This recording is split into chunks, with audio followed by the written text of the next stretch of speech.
How's it going, everybody? This video is long overdue. We got the Mercs for Money gameplay for you today. Now, we were already allowed to talk about our experience playing with this team, and if you've been watching the stream, you know I am hyped on this team. This team is awesome.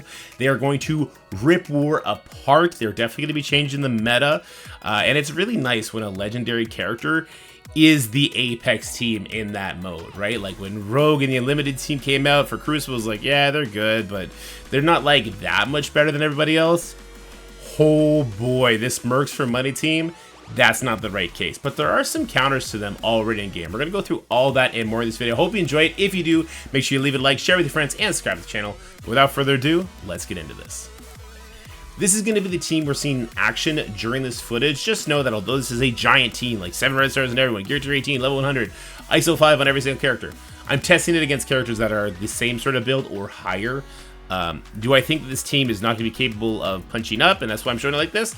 Absolutely not. This team is going to be capable of insane punch-ups. Like on my baby count, I'm excited to build this team up because we routinely see 2 million powered Gamma. Now, I think if I build these guys up to the proper T4s, gear tier 14, I think this team is going to smash even Gamma.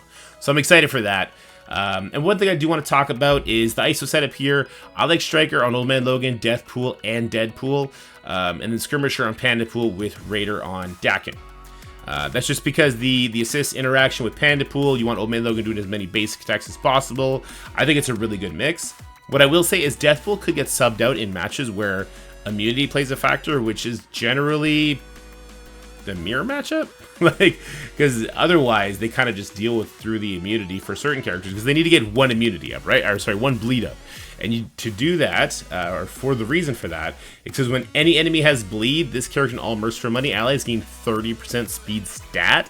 This is a very important part of their kit. So if they can't get that, then the character that is impacted the most is going to be Deathpool, because you need her to be taking her turns fast for her to be any sort of useful, because otherwise she's kind of whatever, right? So only in the mirror match case can I see Deathpool getting pulled off, especially when people start trying to look at this team for defense. Anyway, I rambled on a bit too much. Let's go ahead and let's get into the game footage. These guys, they're fast, they are furious, and they're furry. Let's get into it. So here we go, guys. Let's start this test out by doing a very substantial punch-up with our Mercs for Mouth team up against this Extreme team, all in Crimson gear. So this is about a 1 million punch-up. Loving that new splash screen from Old Man Logan. We might have to edit out some of the splash screens, though, just a heads up. Fun stuff coming. Maybe tomorrow at 2 p.m. Who knows? Who freaking knows, my guys? And we're loading. I just got on the play test after a update, so it's taking a little bit here, but that should be okay. It should only happen for about 15 seconds per match. Hey, maybe we'll edit out the screens anyway to avoid this nonsense. All right, so here we go. Now, as far as threats goes on this, of course, we take care of that Forge so we don't get stuck behind him, right? So Pandapool comes in, and we are just covered in buffs, and we do have the Disrupt on Forge. Probably should have put that on Rogue. I'm not going to take this match too seriously, though, because I don't think this match is going to matter very much. I think it's going to be an absolute devastating defeat for our enemies here. Even if we're taking all this damage, I just don't think it's going to last.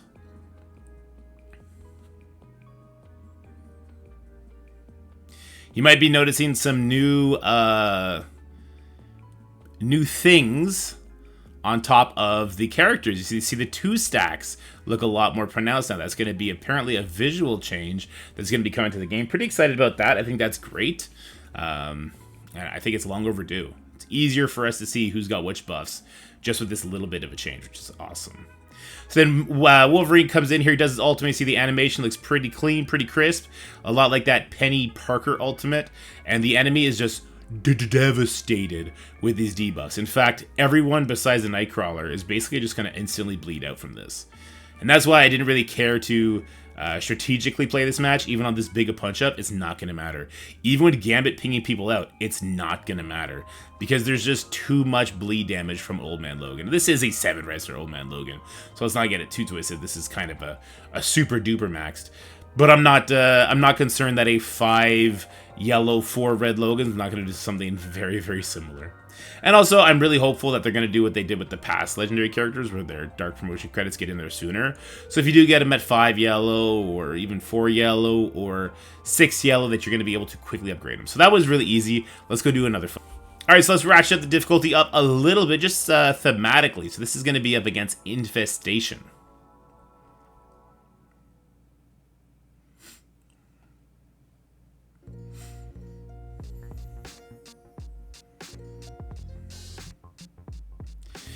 So I'm pretty sure the enemy gets to go first here. Actually, no, it looks like Pandapool does get to go first. So he's going to give Safeguard, plus a bunch of buffs, which is going to protect us from that big-time Spider-Man.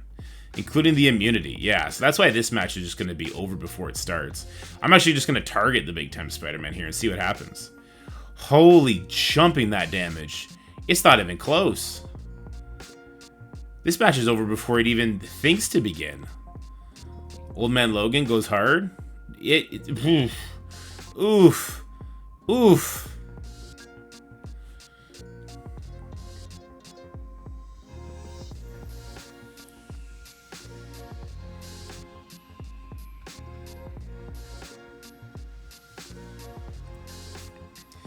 All right, well, I think it's time to dial it up. So let's do this Black Knight Nowhere team. So there's no Star-Lord Annihilation on this, but there is a giant Black Knight and a giant Nowhere team. Nowhere is a very, very powerful war team for all the flack they get. They definitely performed really well. Let's see how our Mercs with a Mouth are going to handle this one. Loving all the Logan theme screens for this. I think that's dope. All right, so just like the last time, let's go ahead and get all our buffs. You're going to see that this is going to make that Black Knight tickle us. For some reason, it just tickles us. Without those bleeds and everything, and even if we did get killed, as long as it wasn't from the Black Knight's passive, we're going to come right back with that 100% revive that Pandapool gets just by having those two guys on the same team. You might notice no more charges on that Nova. He has the highest damage in this particular comp, and so those charges get stripped off because of the Old Man Logan. We're going to be able to kill this Nova before he even gets to do anything. Guys, this is an amazingly powerful team. An amazing powerful team. Now, should you be worried about this team not functioning on these giant punch-ups because you're going to have a smaller Old Man Logan from his event if you're free to play? I don't necessarily think that's the case. I think there's actually going to be a worst case scenario. So let's go talk about that one.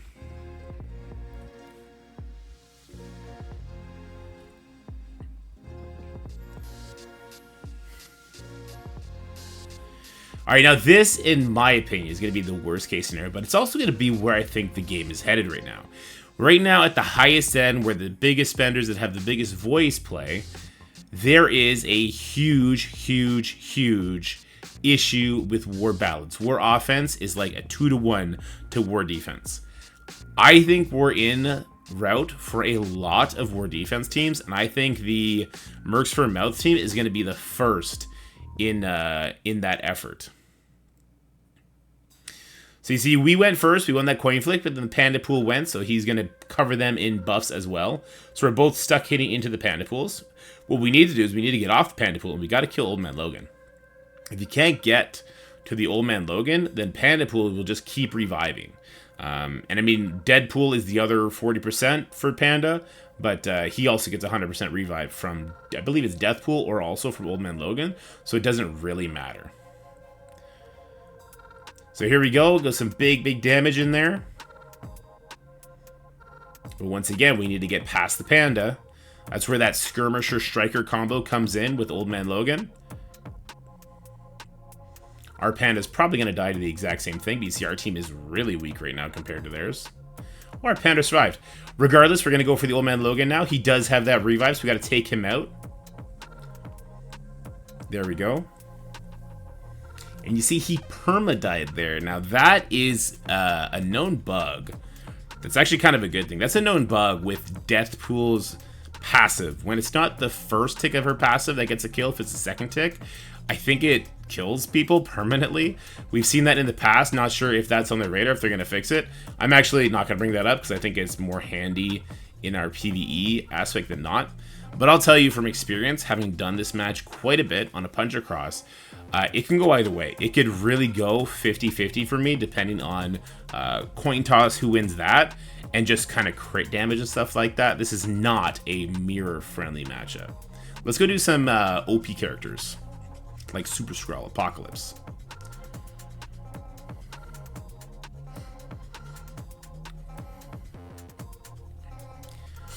Alright, this should be fun. So we got the Cabal team with Super Skrull and Apocalypse. So very, very fast characters. Once they get the speed up, they do lots of turn meter rewind, lots of damage coming in there. Obviously the Falcon Punch. So lots of interesting stuff can happen here. Now what happens first is because the Mercs for Money spawn with no buffs, Panda goes first. And so he's going to cover himself in buffs. And because he is immune to turn meter rewind, he just eats that Skrull special for breakfast. Just absolutely dumpster eats it. If I wanted to maybe move, I think it's Old Man Logan that also can't be removed. If I wanted to move him, I probably could have done that and had great success.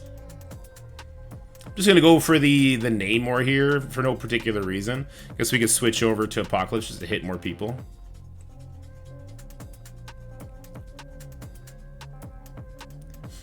There you go. So Skrull Basic is going to do quite a bit of damage here. And now Old Man Logan coming in hot with that ultimate. Oof, look at that damage.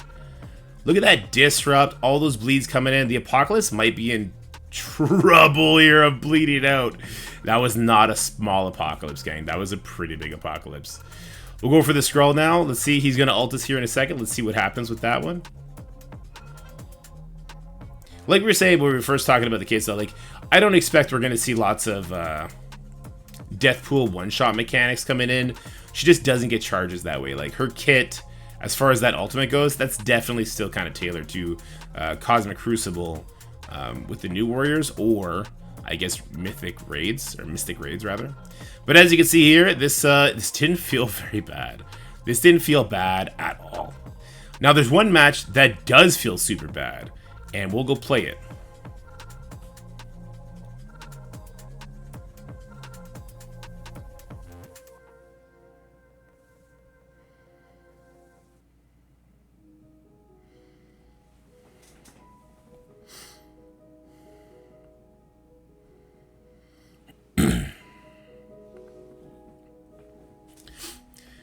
So, surprise, Mephisto.